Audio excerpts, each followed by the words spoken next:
بعض دفعہ بعض بچوں کو، لڑکوں کو، مردوں کو بھی لکنت کی بیماری ہوتی ہے، اٹک اٹک کر باتیں کرتے ہیں، جیسے کہ سیل ختم ہو گئے ہیں، یعنی کبھی سوئی ادھر جاتی ہے کبھی ادھر جاتی ہے، آگے نہیں جا سکتی گڑی کی سوئیاں، ٹھیک ہے۔ تو یہ بہت عرصہ تک لوگ دوائیاں کھاتے ہیں، ٹھیک نہیں ہوتے۔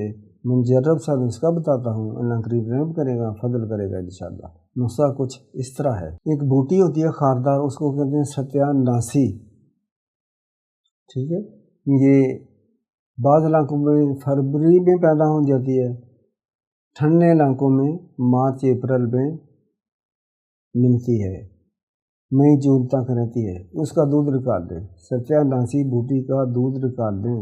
جس کو لکنت ہو، بچے کو ایک قطرہ یا آدھا قطرہ اس کی زبان پر لگا دیں، یا ایسا کریں کہ کم از کم 50 قطرے ستیا ناسی دودھ کے اور شکر سرخ، ایک چینی ہوتی ہے ایک شکر ہوتی ہے، لوگ تو شکر بھول ہی گئے ہیں، یہ آپ نے آدھا پاؤ لینی ہے، خوب رگڑائی کریں، رکھ چھوڑیں، روزانہ چنے کے دانے کے برابر صبح دوپہر اور رات کو کھلا دیا کریں۔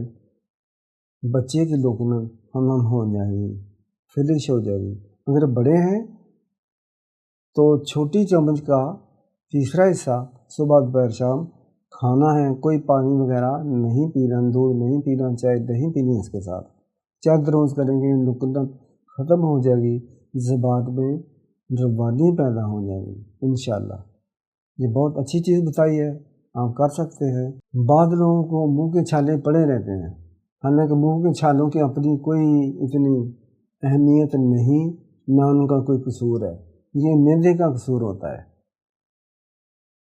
تبخیری موادات جمع ہو جاتے ہیں، لوگوں کو قبض ہوتی ہے، ڈکار کم آتے ہیں، ہوا خارج نہیں ہوتی، نظام ہضم ڈائجیشن سسٹم خراب ہوتا ہے، ایسے لوگوں کو منہ کے چھالے ہوتے ہیں۔